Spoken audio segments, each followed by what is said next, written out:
ప్రాణం అని విన్నవించు ఈ పాటని.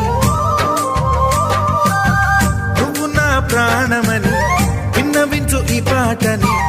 ఎక్కడో దూరానున్నా చుక్కలే విన్నా గాని కదిలించలేదా కాస్త కూడా నీ మనసుని.